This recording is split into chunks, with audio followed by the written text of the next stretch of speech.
WhatsApp guys, मस्त मजेदार memes है, अल्टीमेट मेल्टडाउन्स है जब बांग्लादेश को निकाल दिया T20 वर्ल्ड कप से। तो भाई लेना फुल मजे। शाम शर्मा चैनल से वीडियो है 1 2 3 गो।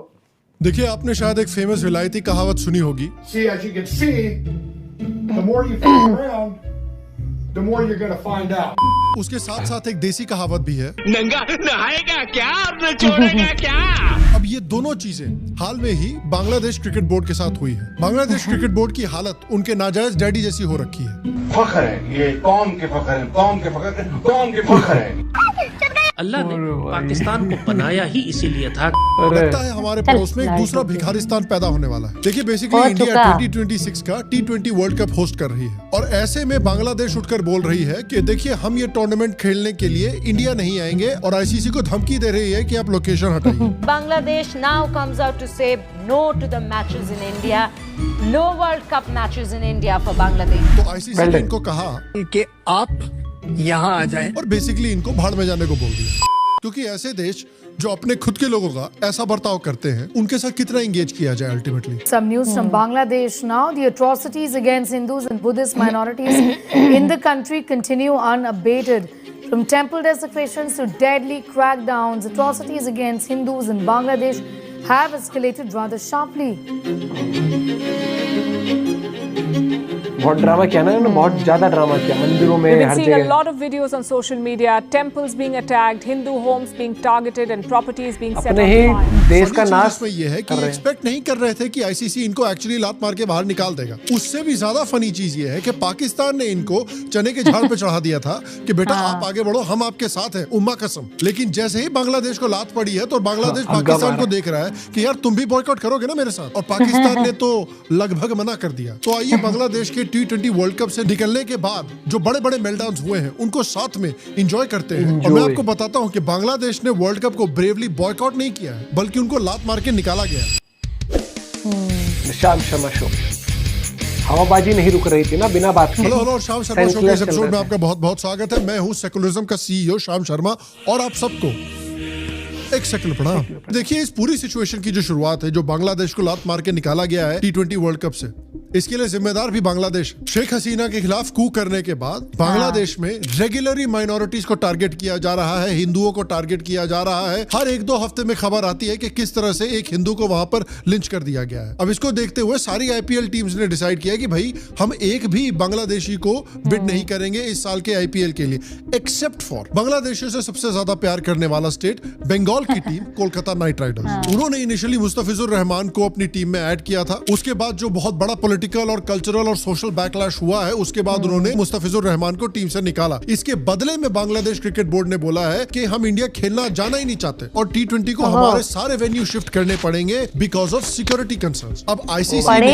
एक इंडिपेंडेंट सिक्योरिटी असेसमेंट कमीशन की है। उसके बाद उन्होंने पाया कि जो बांग्लादेश क्रिकेट बोर्ड बोल रहा है वैसा कुछ भी सच नहीं है। कोई भी क्रेडिबल या verifiable security threat Bangladeshi team को भारत में नहीं है। तो उस बेसिस पर आईसीसी के बोर्ड ने बांग्लादेश की रिक्वेस्ट को रिजेक्ट कर दिया कि भैया यहाँ पे वेन्यू चेंज करने की कोई जरूरत ही नहीं है, और उनको सीधा सीधा एक अल्टीमेटम दिया कि या तो आप कंफर्म करिए अगले 24 घंटे में कि आप इंडिया ट्रैवल कर रहे हैं कि नहीं, वरना आपको हटा दिया जाएगा। और 24 घंटे के अंदर उनका रिस्पांस आया नहीं तो 24 घंटे की डेडलाइन पूरी होते ही आईसीसी ने रिप्लेसमेंट प्रोटोकॉल एक्टिवेट किया और अनाउंस किया कि बांग्लादेश को लात मार के बाहर निकाला जाएगा और स्कॉटलैंड जो कि highest rank non qualified team है उनको इंक्लूड किया जाएगा। बेसिकली सिचुएशन ये है। वर्ल्ड कप के मैच है, तेरी मौसी या बुआ का लेडीज संगीत नहीं है, तेरे हिसाब से वेन्यू चेंज होगा। साले भिखारी। आईसीसी ने प्रेस नोट रिलीज करके बोला है कि सारे मैच यहीं होंगे। तुम क्या, तुम्हारे बाप भी खेलेंगे, और नहीं खेलना है तो बोरिया बिस्तर समेटो, पजामा चढ़ाओ, निकलो बहुत तेज बाहर। ये साले इनके हिसाब से वेन्यू चेंज होगा। अभी कुछ दिन पहले वोटिंग भी कराई गई थी जिसमें बांग्लादेश के अगेंस्ट सारी टीम्स ने वोट किया है, केवल भिखारिस्तान को छोड़ के। भिखारिस्तान के अपने अलग ही नौटंकी चल रही है। खुद से साले खेला नहीं जा रहा, खुद का पजामा चढ़ा नहीं पा रहे, अगले का पकड़ के और उतारे दे रहे हैं नीचे। ये दो के दोनों भाई बकलेंडे ही रहेंगे हमेशा। फनी बात यह है कि ये जो बांग्लादेश इतना चौड़ा हो रहा था कि भाई वेन्यू हटा दीजिए, वेन्यू हटा दीजिए, हम तो वेन्यू हटवाएंगे, आईसीसी ने जो वोट किया है उस पे सारे मेंबर कंट्रीज ने बांग्लादेश के खिलाफ वोट किया है। सिर्फ पाकिस्तान ने बांग्लादेश के फेवर में वोट किया है, और वो भी सिर्फ चने के झाड़ पे चढ़ाने के लिए। क्या रे भिख मंगिया? क्या देख रहा है? हाँ, हलवाई क्या? दिहाड़ी लगा, जा दिहाड़ी लगा। वर्ल्ड कप का जो शेड्यूल होता है वो एक टेंट्रम पे रीराइट नहीं किया जाता। और अगेन जिस तरह से पाकिस्तान ने इस सिचुएशन में बिहेव किया है ना, वो सबसे फनी है। पाकिस्तान बोल रहा था कि देखिए अगर बांग्लादेश का इशू रिजॉल्व नहीं किया, अगर बांग्लादेश के जो मैचेस हैं वो आपने दूसरी जगह शिफ्ट नहीं किए, तो पाकिस्तान भी वॉकआउट कर जाएगा इस टूर्नामेंट में से। और इस समय पाकिस्तान और मोहसिन दोनों चुप है। बांग्लादेश को तो लात मार के निकाल दिया, लेकिन ये साले भिखारी कैसे छोड़ेंगे पैसा? जो टूर्नामेंट में खेलने से पैसा मिलता है उसे पे तो पलेंगे पूरे साल। पाकिस्तान ने तो बांग्लादेश को हल्दी वाला दूध पिला के भेज दिया सुहाग रात पे, वहाँ जय शाह ने पकड़ के पेल दिया। वो बोलते रहेंगे कि बांग्लादेश आप आगे बढ़ो, हम आपके साथ हैं, और हुआ ये।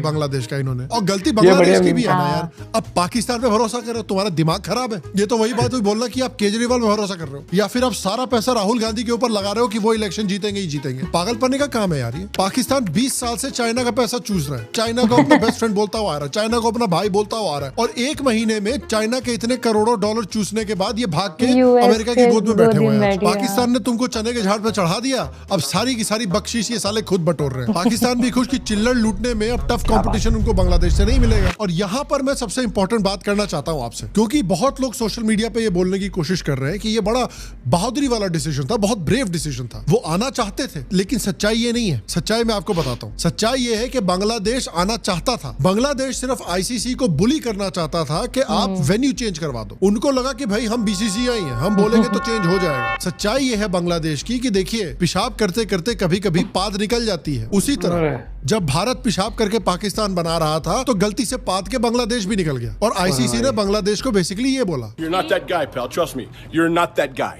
तो ये जैसे पोकर में ब्लफ होता है ना, ये आईसीसी को ब्लफ करने की कोशिश कर रहे थे। आईसीसी ने उनका ब्लफ कॉल कर दिया, बस इतनी सी बात हुई है। और ये एक प्रेसिडेंट सेट करने की कोशिश कर रहे हैं। आज को अगर बांग्लादेश जैसा देश वेन्यू चेंज करवा सकता है तो कल को तो कोई भी करवा सकता है। पाकिस्तान बोल देगा कि हम चेंज करवाएंगे, हम अफगानिस्तान के साथ नहीं खेलेंगे यहाँ पे। देखिए अल्टीमेटली आईसीसी में अगर एक देश है जो इस तरह की चीजें करवा सकता है तो वो है बीसीसीआई। That's it. और सिर्फ पाकिस्तान के केस में बीसीसीआई सिर्फ हाईलाइट करने की कोशिश कर रहा है पूरी दुनिया को कि पाकिस्तान एक आतंकवादी नेशन है। ऊपर से आईसीसी ने बांग्लादेश को ये बोला भी है कि आपको फाइन लगने वाली है, आपका रेवेन्यू तो जाएगा ही जाएगा, आपकी रैंकिंग इंपैक्ट होंगी, और आपको लॉन्ग टर्म सस्पेंशन भी मिल सकता है। अब देखिए यहाँ पे कुछ लोग क्रिटिसाइज कर रहे हैं कि देखिए कम से कम बांग्लादेश ने स्टैंड तो लिया ना, बीसीसीआई ने तो वो स्टैंड भी नहीं लिया। ये बात बिल्कुल सच है, इस बात पे कोई आर्ग्यूमेंट नहीं। बीसीसीआई को चाहे कितने भी पैसा का नुकसान हो, चाहे कितने भी मैचेस का नुकसान हो, कितने भी रेवेन्यू का नुकसान हो, उनको एक स्टैंड लेना चाहिए, खासकर पहलगाम के बाद, कि भाई कितने लोगों को मारोगे तुम हमारे, हम नहीं खेलेंगे तुम्हारे साथ। चाहे वर्ल्ड कप हो, चाहे एशिया कप हो, चाहे फलाना हो, चाहे ढिमकाना हो, बायलैटरल सीरीज तो छोड़ो, हम इंटरनेशनल सीरीज में भी तुम्हारे साथ नहीं खेलेंगे। क्या करेंगे लोग? बीसीसीआई को बॉयकॉट करेंगे? कर लो, हटा दो बीसीसीआई को सारे कॉम्पिटिशंस, देखते हैं क्या होता है उन कॉम्पिटिशंस का। बीसीसीआई को सिर्फ इतना बोलना चाहिए कि जब भी ये इंटरनेशनल कॉम्पिटिशन चलेगा हमारे बिना, हम वहां पर आईपीएल का सीजन एक्सटेंड कर देंगे। देखते हैं कौन जाता है अपने देश के लिए खेलने के लिए और कौन आता है आईपीएल में करोड़ों कमाने के लिए। तो बीसीसीआई के खिलाफ जो क्रिटिसिज्म है कि वो पैसे चूज कर रहे हैं अपने देश की शान के ऊपर, ये बात 100% सही है, बिल्कुल जायज है। लेकिन अल्टीमेटली ये बात भी याद रखिए कि बांग्लादेश बॉयकॉट करने की कोशिश नहीं कर रहा था, वो बार्गेन करने की कोशिश कर रहा था, वो ब्लफ करने की कोशिश कर रहा था। आईसीसी ने सिर्फ उनका ब्लफ कॉल कर दिया, ये हुआ है सिर्फ। अब लोग सोच रहे होंगे कि भाई ये स्कॉटलैंड को क्यों ले आए हैं बांग्लादेश को हटा के। अब देखिए बांग्लादेश जो है वो इटली के ग्रुप में होता, अब बांग्लादेश को इटली के ग्रुप से निकाल दिया गया है और वहां पे इटली के लिए एक रिलेटिवली ईजियर टीम आ गई है। तो भाई बीसीसीआई भी खुश, ससुराल भी खुश, हैप्पी वाइफ हैप्पी लाइफ बोलते ना। और सबसे खुशी की बात यह है कि भारत में बैठे जो पाकिस्तानी और बांग्लादेशी हैं उनको बहुत दुख हो रहा है। ये हमेशा खुशी की बात है। जब भी राजदीप और उनकी पत्नी जी दुखी होते हैं, ये भारत के लिए एक अच्छी चीज होती है। इसका मतलब कि भारत में कुछ अच्छा हो रहा है। और बांग्लादेश कोप कैसे कर रहा है T20 से बाहर होने के बाद, खुद को एक फुटबॉल नेशन बता रहा है। बोला हम तो क्रिकेट खेलते ही नहीं है, हम तो क्रिकेट देखते ही नहीं। इनको फॉर्मर इंडियन क्रिकेटर्स भी बांग्लादेश को रोस्ट कर रहे हैं। And I think this was a backlash and they don't realize that they are cutting their nose to spite their face. नहीं वासन साहब ऐसा है, ये अपनी नाक नहीं काट रहे, इनका कुछ और काटने का सिस्टम होता है ना। बांग्लादेश के पास नाक है क्या कटवाने के लिए? और बांग्लादेश की जिस तरह की इकोनॉमिक हालत चल रही है और बांग्लादेश क्रिकेट की जिस तरह से डाउनफॉल चल रही है, मुझे तो लगता है कुछ महीनों में इनको जो अपने लोगो वाला टाइगर है वो भी किसी जू को बेच के पैसा कमाना पड़ेगा। और जैसे पुराने जमाने में कई बड़े इवेंट के पहले राजा महाराजा जो होते थे वो बकरे की बलि दिया करते थे ना सक्सेसफुल होने के लिए, तो एक सक्सेसफुल वर्ल्ड कप के लिए आईसीसी ने बांग्लादेश की उसी तरह से बलि दे दी है। स्कॉटलैंड भी सोच रहा होगा ये सब देख के।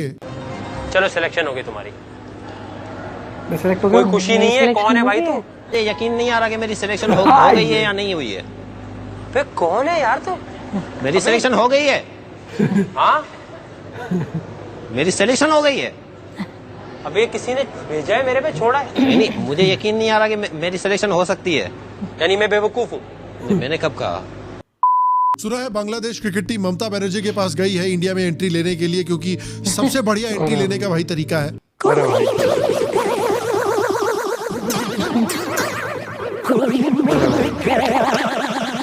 क्या बना दिया पीपल और फिर किसने कराया हिट?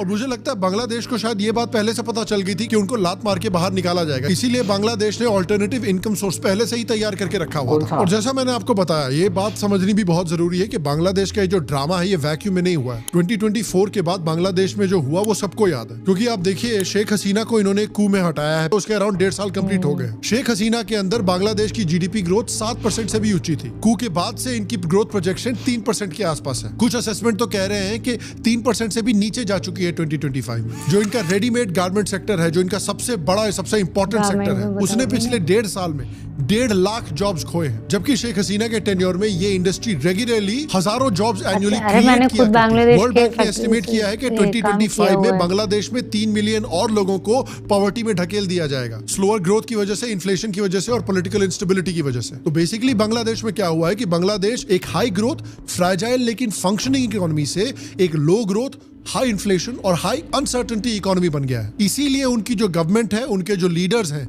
ये एक आउटसाइड एनिमी को ढूंढ रहे हैं ताकि अपने ऊपर से ये ब्लेम को शिफ्ट कर सके और लोगों का गुस्सा उस तरफ डायरेक्ट कर सके, भारत की तरफ डाइवर्ट कर सके, ना कि अपनी तरफ, अपनी गलतियों को छुपाने के लिए। और बांग्लादेश ने सबसे लो कॉस्ट ऑप्शन चुना, यानी क्रिकेट और भारत को टारगेट करना, क्योंकि उनको आराम से मीडिया अटेंशन मिल जाती, विक्टिम नैरेटिव बनाया जा सकता कि देखिए इतना बड़ा देश हमको परेशान कर रहा है, डोमेस्टिक ऑडियंस को आप डिस्ट्रैक्ट कर सकते थे। लेकिन प्रॉब्लम ये थी कि आईसीसी में उनका बाप बैठा हुआ है और इस पूरे ड्रामा में अगर किसी का सबसे ज्यादा नुकसान हुआ है तो वो है बांग्लादेश क्रिकेट। कुछ दिन पहले ही बांग्लादेश के क्रिकेटर्स ने एक बड़ा रिवोल्ट किया था और बांग्लादेश प्रीमियर लीग को बॉयकॉट किया था, क्योंकि बीसीबी के एक बड़े ऑफिशियल ने ताना मारा था कि अगर टीम नहीं खेलेगी तो पैसे का नुकसान सिर्फ प्लेयर्स को होगा, बल्कि बोर्ड को कुछ फर्क नहीं पड़ता, बोर्ड तो फिर भी पैसे कमाएगा। अब देखना है कि अब जब आईसीसी ने लात मार के बांग्लादेश को बाहर निकाल दिया तो प्लेयर्स कैसे रिएक्ट करेंगे, क्योंकि उनको वर्ल्ड कप मिस करना पड़ेगा जो उन्होंने अपनी मेरिट पर क्वालिफाई किया था। और अगर इंडिया ने पाकिस्तान की तरफ बांग्लादेश के साथ भी बायलैटरल मैचेस पर इंडेफिनिट बैन लगा दिए इस बकवास के बाद, तो बांग्लादेश को और नुकसान होगा। ये बात सबको पता है कि हर क्रिकेटिंग नेशन इंडिया के साथ खेलने के लिए बेचैन रहता है, क्योंकि इंडिया जो है, बीसीसीआई जो है, वो क्रिकेटिंग दुनिया की कैश काउ है। बांग्लादेश जैसी टीम जो अभी भी क्रिकेट की दुनिया में अपना नाम बनाने के लिए स्ट्रगल कर रही है, क्या वो लगातार इतना बड़ा रेवेन्यू लॉस अफोर्ड कर पाएगी? इसका नतीजा ये भी हो सकता है कि बांग्लादेश के प्लेयर दुनिया की सबसे अमीर क्रिकेटिंग लीग यानी आईपीएल से लंबे समय के लिए बैन हो जाए। आजकल दूसरे देशों की लीग्स में भी इंडियन कनेक्शन बहुत स्ट्रॉन्ग है, क्योंकि वहां भी बहुत सारी टीम्स को इंडियंस ओन करते हैं, इंडियन फ्रेंचाइजेस ओन करती है। इसका मतलब ये है कि बांग्लादेशी प्लेयर्स को बाकी ग्लोबल लीग्स में भी चांस मिलना मुश्किल हो सकता है। ये players world cup stage share करना चाहते थे, ग्लोबल एक्सपोजर चाहते थे, आईपीएल में जाना चाहते थे, एंडोर्समेंट्स चाहते थे, उन सबको इस एक डिसीजन ने हॉस्टेज बना दिया है। कई बांग्लादेशी क्रिकेटर्स के लिए एक डिफाइनिंग मोमेंट हो सकता था, स्काउट्स हो, फ्रेंचाइजेस हो, स्पॉन्सर्स सब इस वर्ल्ड कप को देखते, सब गया। और प्लान तो ये भी है, याद रखिए कि 2031 का ओडीआई वर्ल्ड कप इंडिया और बांग्लादेश मिलकर होस्ट करेंगे। ये 20 साल बाद होगा जब बांग्लादेश में इतना बड़ा इवेंट आएगा। लेकिन सवाल ये है कि अगर इंडिया के साथ उनकी टेंशन इसी तरह चलती रही तो क्या घंटा साथ में टूर्नामेंट होस्ट कर पाएंगे? ये कल को बीसीसीआई बोलेगी कि भाड़ में जाओ यार, हम नहीं करेंगे तुम्हारे साथ होस्ट। तो अब लगता है बांग्लादेश अपने नाजायज बाप को एमुलेट करते हुए खुद भी एक और भिखारिस्तान बनने की तरफ बढ़ रहा है। और आपको क्या लगता है? नीचे कमेंट सेक्शन में मुझे बताएं कि अगर मुझे लगता है जब संगत का असर गहराई तक नाप देना तो वो यही होता है कि जो नतीजा पहले पाकिस्तान के साथ हुआ था, आज बांग्लादेश भी वही उसी राह पर। पहले आईपीएल से बैन हुए थे, याद होगा, पाकिस्तान पहले सीजन खेलते उसके प्लेयर उसके बैन कर दिए गए थे, आज तक वापस नहीं आ पाए। वही चीज इनके साथ भी होगा, क्योंकि इन्होंने, आप ये देख लो ना किस तरीके का माहौल अपने देश के अंदर क्रिएट कर दिया लोगों के लिए। इतना गंदा डरावना सा, कौन ही जाना चाहेगा ऐसे और उसके अगेंस्ट फिर हम लोगों ने एक प्रोटेस्ट करा कि भैया हमें उनके प्लेयर को नहीं लाना, क्योंकि वो देश में माइनॉरिटीज का बहुत गलत कर रहे हैं वहां पर, उन लोगों के साथ जो हिंदूज भी, हर एक चीज। तो वो था, इन्होंने हमारे लिए सिक्योरिटी इशू हो गया। अरे भैया सिक्योरिटी इशू जिस देश के अंदर उसके आम जनता को ही सिक्योरिटी इशू हो रहा है, और वो दूसरे देश में जाके सिक्योरिटी, जिस देश के अंदर उसी के देश के लोगों को सिक्योरिटी इशू और ये अपने देश का अट्टा बिठा चुके हैं। वहां पर राजनीति इनकी बेकार है, इनका वो यूनुस बना रखा है ना, वो तो बिल्कुल ही कुछ नहीं पता, लुल्ला आदमी बना रखा है वो। ठीक है, एक से बढ़कर एक कलाकार उस देश के अंदर ऐसे ऐसे हैं, भाषण देते। ये बोर्ड के एक तो दिक्कत ये है कि हर देश के अंदर मतलब कोई बोर्ड है उसका प्रेसिडेंट होने से आप कोई वो नहीं बन जाते बहुत बड़े आदमी, जैसे बीसी बांग्लादेश क्रिकेट बोर्ड के अंदर वो प्रेसिडेंट होगा, सोच रहा हूँ ओ माय गॉड मैं तो प्रेसिडेंट हूँ कुछ बता। अबे तू वहां का है ओवरऑल क्रिकेट में नहीं चलेगी तेरी, आईसीसी में इंडिया की चल सकती है क्योंकि बीसीसीआई बहुत स्ट्रांग है। वही वाले कहते हैं ना औकात के हिसाब से पैर फैलाने चाहिए। बीसीसीआई ने अपनी औकात बनाई है। पहले बीसीसीआई और इंडियन प्लेयर्स मतलब कि उस लेवल पर हम लोग नहीं थे फाइनेंशियली, और हमारा क्रिकेट भी मतलब उस लेवल पर नहीं था कि हम बहुत तगड़ी टीम थे, लेकिन वर्ल्ड कप जीते हम कपिल देव उनके अंडर, धीरे धीरे धीरे धीरे हम करते करते हमने एक प्रोग्रेस किया। तुम देश को प्रोग्रेस पे नहीं ले जाना चाहते, देश का भट्टा बिठा दिया, क्रिकेट का भट्टा बिठा दिया, हर चीज, और उसके बाद फिर भाई लोग क्या है, सरकार ऊपर से नीचे सभी बेवकूफ हैं, वरना चूज योर फ्रेंड्स वाइजली होता है ना। इनने चूज क्या किया, पाकिस्तान गारमेंट सेक्टर में तो बढ़िया थे ये। जिस राह पर ये जिस रास्ते से इन्होंने रास्ता मुंह मोड़ लिया था उस रास्ते पर वापस गए। करो एंजॉय, वेरी गुड। मिलता वीडियो के साथ, बाय बाय, टेक केयर।